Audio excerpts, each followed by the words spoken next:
তার শিশু পুত্র হনুমান।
তাকে কোন রকম রোগ থেকে ছাড়ানো যাচ্ছে না। তাই তো কাল নিশ্চিতে স্বপ্নে ভগবান এসে আমায় বলল, অঞ্জনা তুমি যদি ওই কৈলাসে গিয়ে ভোলা বাবার মাথায় জলাভিষেক করো তাহলে তোমার স্বামী সমস্ত রোগ থেকে মুক্তি পাবে। হ্যাঁ বাবা, আমি যে নারী, আমি কেমন করে যাব ওই কৈলাসের পথে একাকিনী? মা, মা গো, তুমি কোনো চিন্তা করো না মা, আমি যাবো মা তোমার সাথে কৈলাসে ভোলা বাবার মাথায় জলাভিষেক করতে। না বাবা হনুমান, তুই কি করে যাবি বাবা? তুই যে শিশু ছেলে, তোর এই কোনটি পায়ে ব্যথা পাবে, আমি মা হয়ে তা কেমন করে সহ্য করবো বাবা?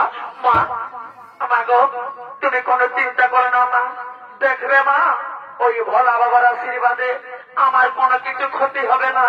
আমাকে তোমার সাথে নিয়ে চলো। হ্যাঁ বাবা, তাহলে তাই চলো বাবা, আমরা মা ছেলে কৈলাসের পথে যাত্রা করি।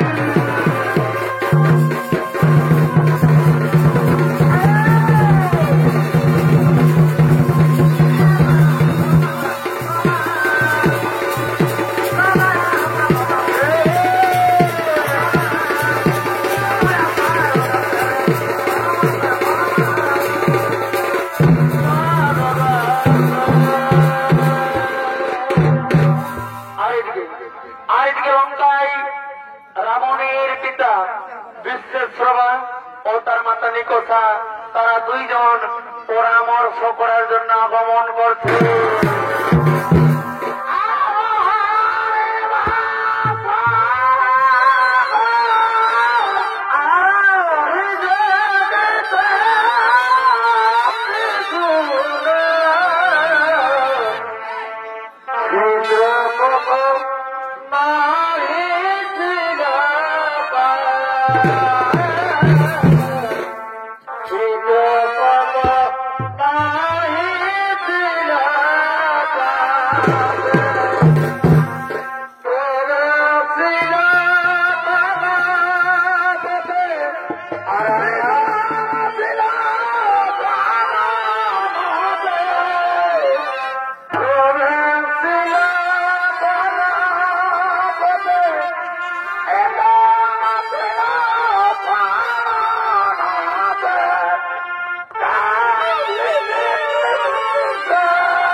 জন্মগ্রহণ করেছে, তুমি কি তাকে অমর করতে চাও না? হ্যাঁ হ্যাঁ স্বামী, আমি তাকে অমর করবই। তার সমযোদ্ধা যেন কেউ না থাকে পৃথিবী মাঝে। মনে পড়ে তোমার কি সেই ব্রহ্মদেবের কথা? একমাত্র নর বানরের হাতে হবে রাবণ নিধন। না না স্বামী না, আমি আমার পুত্রের মৃত্যু কথা শুনতে চাই না। এ কথা তুমি মুখে উচ্চারণ করো না স্বামী। তুমি কি ভেবেছ একমাত্র নর ও বানরের হাতে হবে রাবণ নিধন? নর জন্মেনি, কিন্তু বানর জন্মেছে, আর সেই বানর ছুটে চলেছে কৈলাসের পথে। আমি তোমায় আগে থেকে সাবধান করে দিলাম নিকোষা, এরপর তুমি যা ইচ্ছে তাই করতে পারো। আমি এরপর আসি নিকোষা, আমি আসি।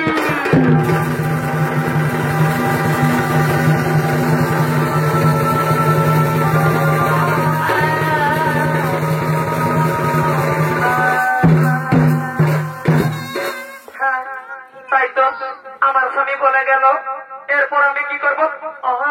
মনে পড়েছে আমাদের গুরুদেব রয়েছে, দৈত্য গুরু শুক্রাচার্য। কোথায় গুরুদেব? দয়া করে দেখা দিন। গুরুদেব, কি গুরুদেব?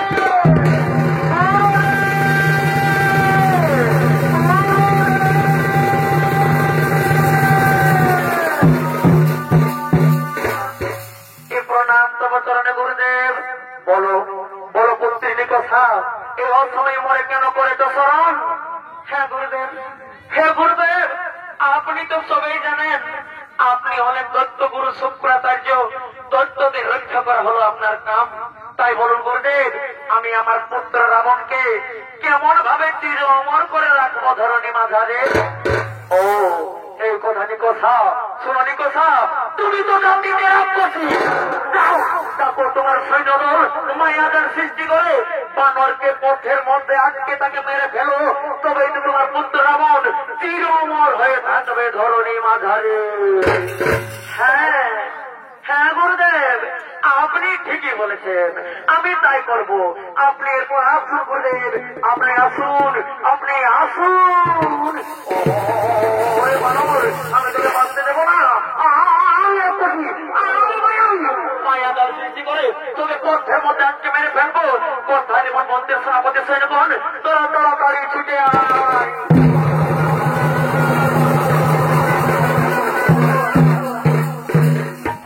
প্রণাম তবে তোরা রাক্ষস মাতা, আদেশ করুন আমাদের কি কার্য করিতে হইবে। আরে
সেনাপতি সৈন্যগণ শিশু মানবকে হত্যা করার জন্য ছুটে গেলেন কৈলাসের পথে।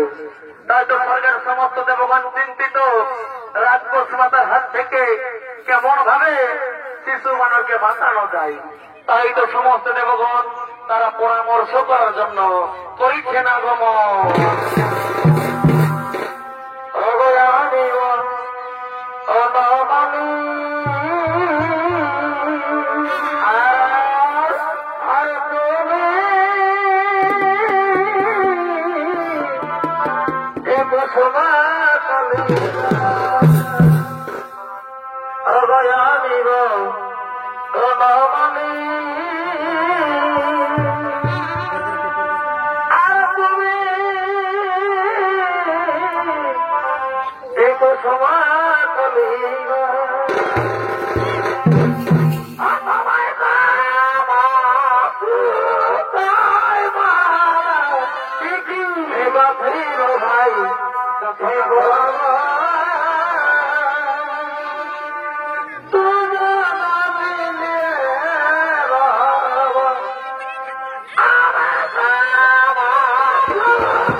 শিশু মানুষকে হত্যা করার জন্য ছুটে চলেছে কৈলাসের পথে।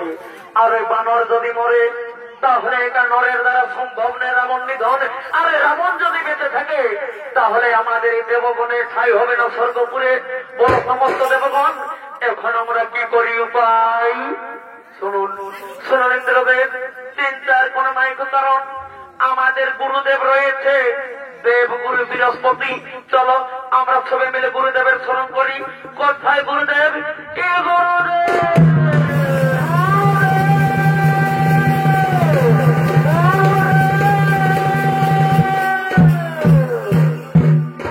এই প্রণাম তবতরণে গুরুদেব। বলো বলো বলো সমস্ত দেবগণ এবার সময় মরে কেন করে তো স্মরণ? হ্যাঁ গুরুদেব, হ্যাঁ গুরুদেব, আপনি তো সবাই জানেন আপনি হলেন দেবগুরু বৃহস্পতি। দেবতাদের রক্ষা করা হলো আপনার কাম। তাই বলুন গুরুদেব, ওই রাক্ষস মাতার হাত থেকে কেমন ভাবে শিশু মানবকে বাঁচানো যায়? ও এই কথা দেবগণ শুনুন সমস্ত দেবগণ, চিন্তার কোন নাই কারণ আমি নিজে যাব সেখানে। সেখানে গিয়ে যুদ্ধ বন্ধ করে নিকট থাকে পুনরায় লঙ্কায় পাঠিয়ে দেব। এরপর তোমরা আনন্দিত মনে নিজ নিজালয়ে তোর হব।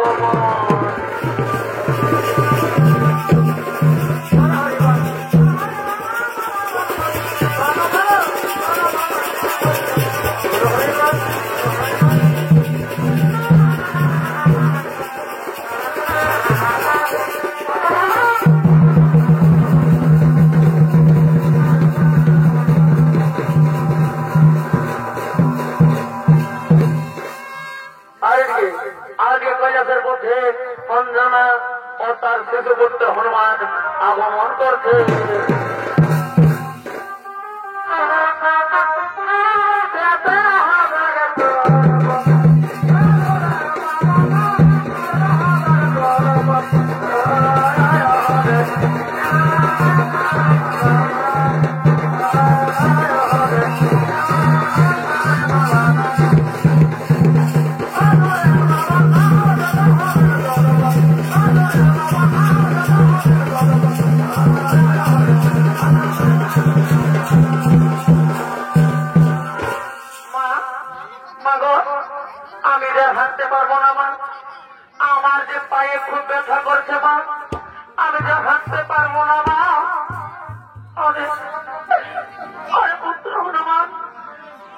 তোকে আগে বলেছি রে বাবা, তুই এ কৈলাসে দুর্গম পথে যেতে পারবি না, তোর পথে পাইবে তা পাবে। তুই আমার কথা শুনলি রে বাবা, তুই আমার কথা শুনলি রে। মা, মা গো, আমি আর হাঁটতে পারবো না মা, আমার পায়ে যে খুব ব্যথা করছে মা, আমি আর হাঁটতে পারবো না মা।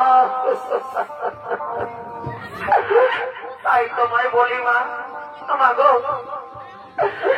চলো না মা, চলো না গো, চলো আমরা বাড়ি ফিরে যাই, চলো না। না হলে বাবা হনুমান, তুই বাড়ি ফিরে যাওয়ার কথা বলিস রে বাবা। তুই কি বুঝবি বাবা, একটি নারীর জীবনে যদি তার স্বামী না থাকে, স্বামী হারার জ্বালা তুই কি বুঝবি বাবা। ওরে স্বামী হারা এই নারী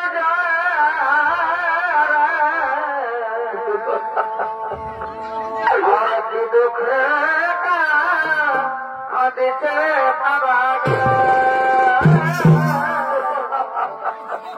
স্বামী হারা এই নারী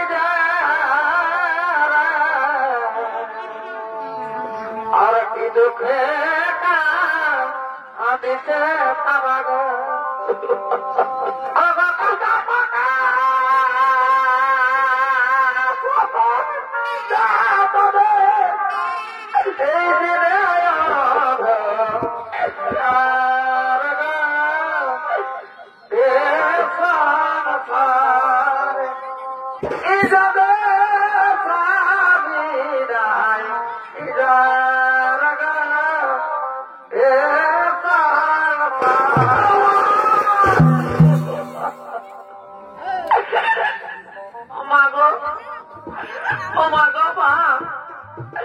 তুমি আর কেমন আমার, তোমার এই চোখের জল আমি আর সহ্য করতে পারছি না মা।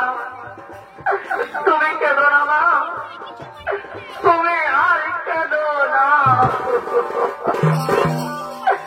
আরে ওরে বাবা হনুমান, আমার যে আর কাঁদা ছাড়া কোনো পথ নেই বাবা। আমার মতন ভাগিনী নারী এই সংসারে আর কজন আছে বাবা, আর কজন আছে।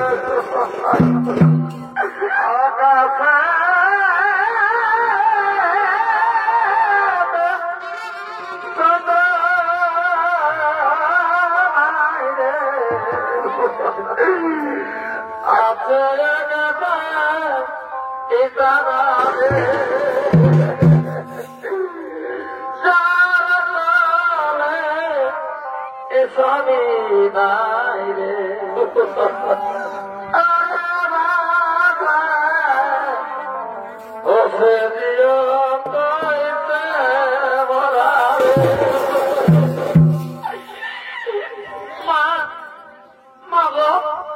আমার খুব খেতে পেয়েছে মা, আমায় কিছু খেতে দাও না মা, আমায় কিছু খেতে দাও না। হ্যাঁ বাবা, হ্যাঁ বাবা হনুমান, এই কৈলাসের দুর্গম পথে আমি কোথায় কি পাবো বাবা, আমি কি সত্যি খেতে দেব মাগো। আমি আর খিদের জ্বালা সহ্য করতে পারবো না মা, আমার খিদের জ্বালা সহ্য করতে পারবো না মা, আমায় কিছু খেতে দাও না মা, আমায় কিছু খেতে দাও না মা। আরে বাবা হনুমান, আরে বাবা হনুমান, এই দেখ বাবা, ওই দেখ, ওই দূরে একটি নগর দেখা যাচ্ছে। চল আমরা নগরে নগরে ভিক্ষে করবো বাবা, আমরা নগরে নগরে ভিক্ষে করবো। ও ভিক্ষা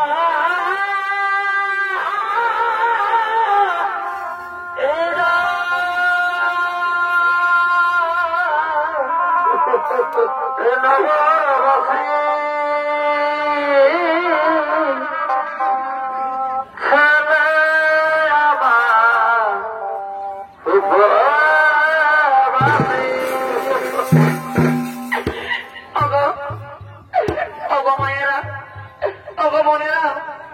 তোমাদের মনে কি দয়া মায়া বলে কিচ্ছু নেই? আমার ছেলে 3 দিন ধরে কিচ্ছু খায়নি। আমার কিছু দাও না।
হনুমানকে চল আমরা তার দিকে ঘিরে ফেলবো, দেখ যেন কোনো দিকে পালিয়ে যেতে না পারে।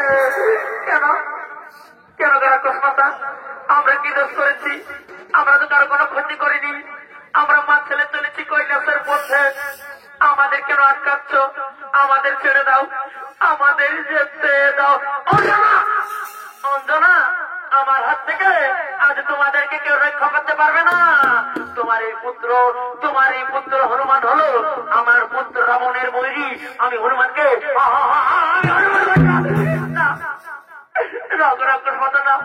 আমাদের ছেড়ে দাও, আমাদের যেতে দাও। আমি তোমার দুটি পায়ে পড়ি, আমার হাত থেকে আর কেউ রক্ষা করতে পারবেন হনুমানকে। আমি হনুমানকে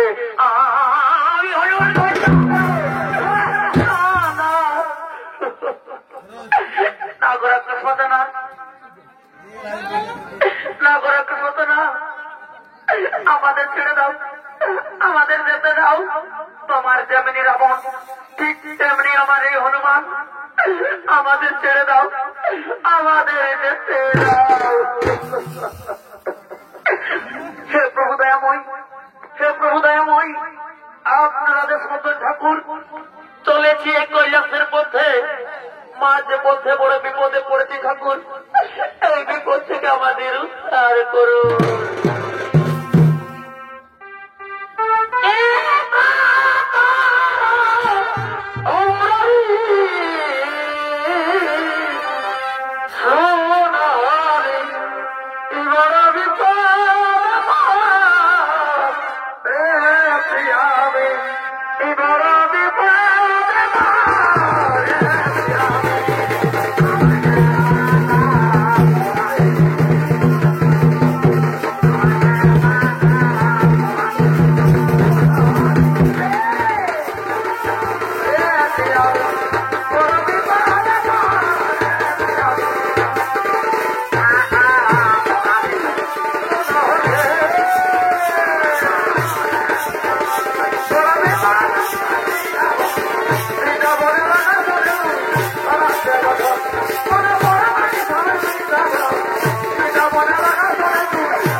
শান্ত বাবা হনুমান, তুমি নিকোষাকে ছেড়ে দাও, তুমি নিকোষাকে যেতে দাও। কি নিকোষা?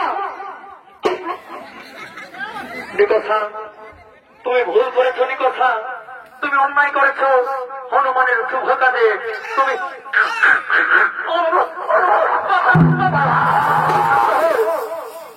শান্ত হো বাবা হনুমান, তুমি নিকোষাকে ছেড়ে দাও, তুমি নিকোষাকে যেতে দাও। নিকোষা, নিকোষা, তুমি ভুল করেছো, তুমি অন্যায় করেছো। হনুমানের শুভ কাজে তুমি বাধা দিয়েছো।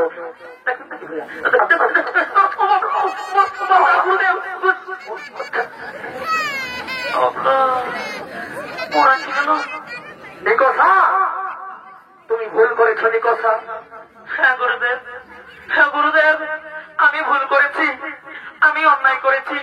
হনুমানের শুভ কাজে আমি বাধা দিয়েছি।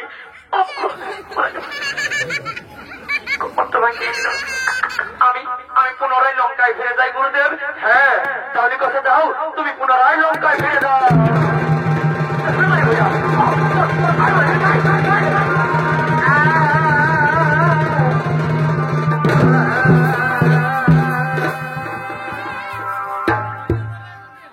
প্রণাম, প্রণাম তব তরণে গুরুদেব। আপনি যদি ঠিক সময় মতো না আসতেন তাহলে ওই রাক্ষসের হাত থেকে আমাদের মধ্যে মরতে হতো। শোনো শোনো অঞ্জনা, আমি তো সহায় মাত্র।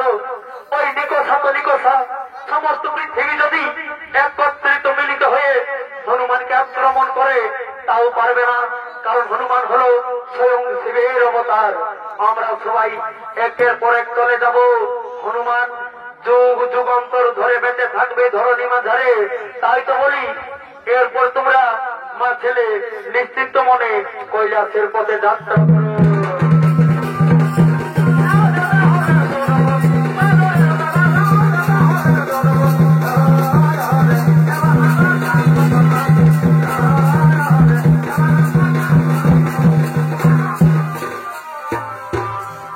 নমস্কার, নমস্কার আমাদের দর্শকমণ্ডলী, সকলকে নমস্কার জানিয়ে সমাপ্ত করলাম। বন্ধ করতে অমৃত চলিত পার্টি ওস্তাদ সুফল চন্দ্র মাহাতোর পক্ষ থেকে আমাদের তৃতীয় চরিত্র নাট্যমালা। নমস্কার, নমস্কার, জয় শিব শম্ভু।